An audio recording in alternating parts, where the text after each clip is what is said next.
Have you ever noticed that when the world turns its back, a different you emerges? The you who sighs in silence, who entertains doubts nobody else hears, who dreams wild dreams when no one else is listening. In the absence of an audience, your soul speaks in whispers. It is here, in the twilight of solitude, that you finally meet yourself. Since childhood we learn to perform. We learn to smile at the teacher's praise, to hide our tears when the playground turns cruel, to nod at our elders' lectures even when our hearts rebel. Carl Jung called this the persona, the social mask we wear so others will like us, so we can belong. But the more time we spend behind that mask, the more our true face fades. We trade authenticity for acceptance and slowly forget the color of our own soul. From parent to peer, from culture to career, the world weighs in with demands. To succeed, to conform, to marry, to buy, to fit the mold carved by others. Alan Watts once observed that we spend our lives chasing illusions of security, yet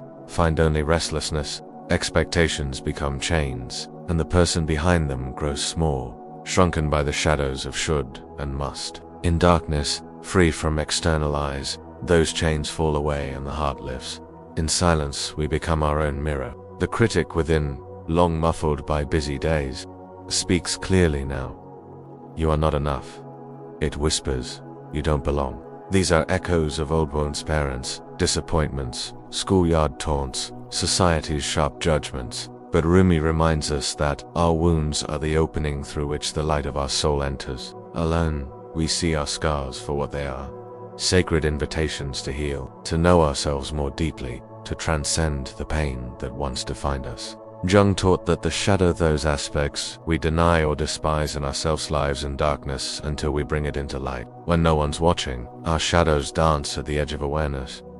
Rage we hide, desires we shame, grief we bury. To meet the shadow is to reclaim the lost fragments of our soul. In solitude, we embrace both light and dark, weaving them into wholeness, and step forward not as halves seeking completion, but as complete beings honoring every part. There is freedom in authenticity. When we no longer strive to please, to impress, to perform, the heart breathes. Watts said that to know ourselves is to be at ease with existence itself. Without the audience, we stand in adorned strength and vulnerability laid bare. In that simplicity, we rediscover our voice, our passions, our truth. We no longer chase others' approval. We move in harmony with our own rhythm, guided by inner knowing rather than outer applause.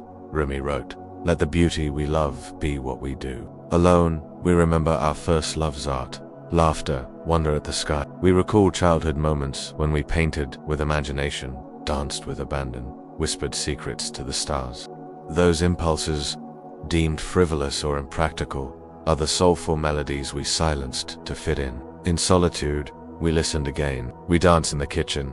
We hum forgotten tunes. We feel alive as our soul's song rises unfiltered. To watch our thoughts without judgment is to discover that we are not the mind but the awareness behind it. Watts taught that thoughts are like clouds passing through a vast sky, inevitable, but never the sky itself. In solitude, we witness fear, doubt, ambition, compassion, each passing thought revealing our true nature, spacious, calm. In that witnessing, we step off the treadmill of thought and stand still in the luminous presence that underlies all experience. Alone, we confront our mistakes, our regrets, Jung said that self-acceptance is the seed of transformation. In silence, we offer ourselves the kindness we once sought from others. We cradle our wounded parts with gentle understanding and let the tears fall. In that tender space, self-compassion blooms. We forgive ourselves for being human, for wandering from our truth, for chasing shadows. And in that forgiveness, we find radiant peace. Solitude is not an escape but a homecoming.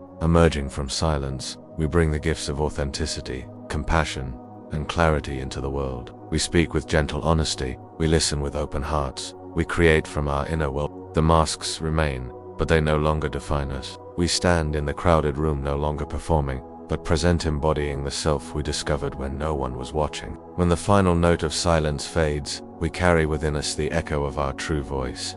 In every moment alone or among others, we remember, we are not our roles, nor our stories, nor our masks. We are the ever-watchful presence that witnesses it all. That presence is who we are when no one's watching, and it has been waiting in the quiet for us to come home.